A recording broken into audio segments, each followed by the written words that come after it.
হালকা জ্বর কিংবা সামান্য অসুস্থতা, অ্যান্টিবায়োটিক মেডিসিন হয়ে উঠেছে আজ মানব জীবনের এক অবিচ্ছেদ্য অংশ।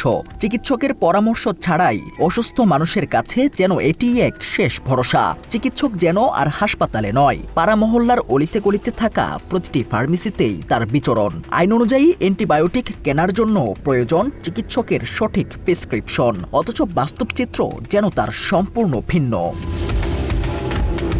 নিয়মের চোখ ফাঁকি দিয়ে ফার্মেসিতে কিভাবে চলছে অ্যান্টিবায়োটিকের এই অবাধ বেচাকেনা, কারা দিচ্ছে এসব সুযোগ? প্রশ্নগুলোর উত্তর খুঁজতেই অনুসন্ধানে নামে টিম বাংলা এডিশন।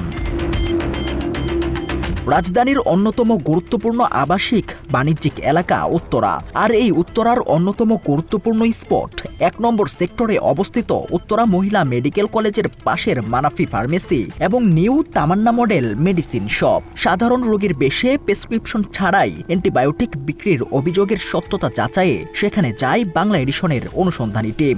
রোগী সেজে অ্যান্টিবায়োটিক চাইতেই কোনো ধরনের ডাক্তারি প্রেসক্রিপশন ছাড়াই টিমের হাতে তুলে দেওয়া হয় অ্যামিক্সিসিলিন, এজিথ্রোমাইসিনের মতো শক্তিশালী দুটি অ্যান্টিবায়োটিক।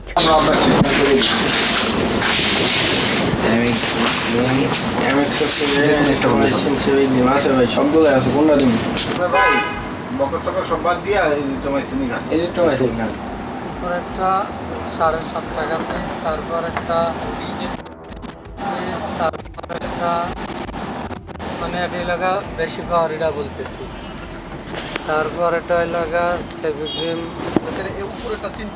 সাধারণ মানুষের বেশে অ্যান্টিবায়োটিক কেনার পরপরই বাংলা এডিশনের অনুসন্ধানী টিম আবারও যায় মানাফি ফার্মেসি ও নিউ তামান্না মডেল মেডিসিন শপে। তবে এবার আর সাধারণ মানুষের বেশে নয়, বাংলা এডিশনের ক্যামেরা ও পরিচয় নিয়েই মুখোমুখি হয় সংশ্লিষ্টদের। কিন্তু বিপত্তি বাধে এখানেই। রোগী পরিচয়ে গেলে অ্যান্টিবায়োটিক বিক্রি আর সাংবাদিক পরিচয়ে প্রশ্ন করা হলে শুরু হয় নানা ব্যাখ্যা, যে ব্যাখ্যার আগা আছে কিন্তু মাথা নেই। দেখে ওষুধ দিয়ে দিলাম।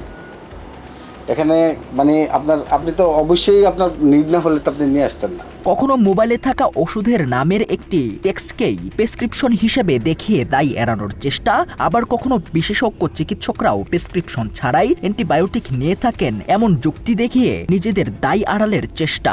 মেডিসিন এটা মূলত অ্যান্টিবায়োটিক, এটা প্রেসক্রিপশন ছাড়া কি এটা আপনি তো প্রেসক্রিপশন নিয়ে আসছেন।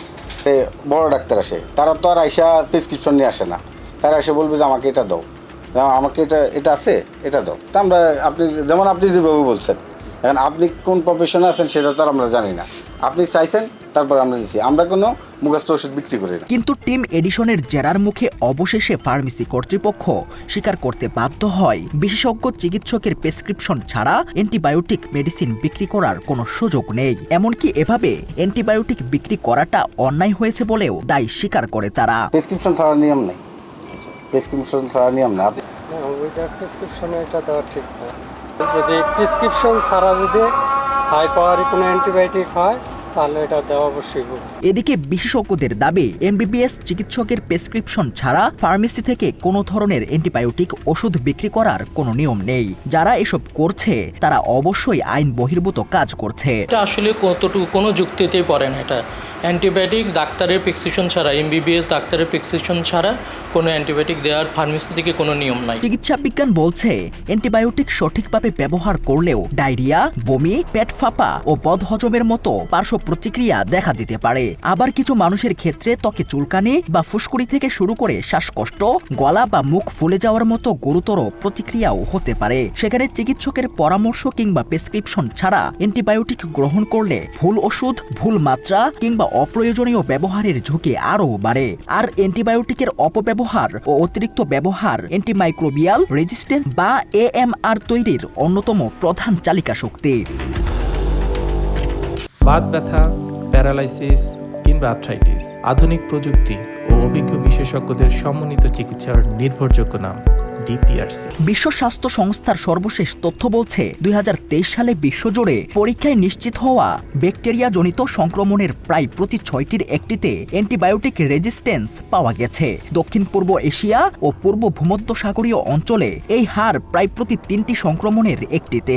অ্যান্টিমাইক্রোবিয়াল রেজিস্ট্যান্স তৈরি হলে ব্যাকটেরিয়া অ্যান্টিবায়োটিকের বিরুদ্ধে প্রতিরোধী হয়ে ওঠে। ফলে যে সংক্রমণ একসময় সহজেই চিকিৎসাযোগ্য ছিল সেটি পরবর্তীতে কঠিন কিংবা কিংবা কখনো কখনো অত্যন্ত দুরূহ হয়ে উঠতে পারে।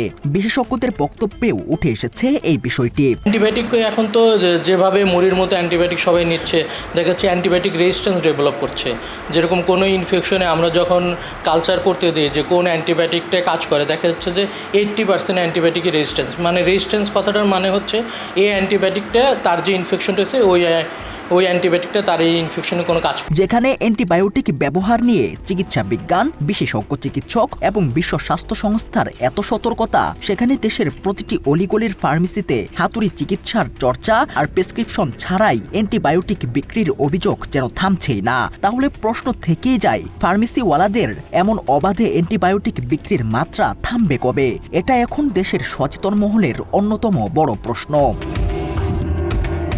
বিশ্লেষকদের মতে মানুষকে অ্যান্টিবায়োটিকের অপব্যবহার থেকে দূরে রাখতে হলে প্রেসক্রিপশন ছাড়া অ্যান্টিবায়োটিক বিক্রির বিরুদ্ধে কঠোর নজরদারি ও কার্যকর আইন প্রয়োগ নিশ্চিত করতে হবে। কারণ শুধু নিয়ম থাকলেই হবে না, সেই নিয়মের বাস্তব প্রয়োগও নিশ্চিত করতে হবে। তবেই অ্যান্টিমাইক্রোবিয়াল রেজিস্ট্যান্স প্রতিরোধে গড়ে উঠতে পারে কার্যকর প্রতিরোধ।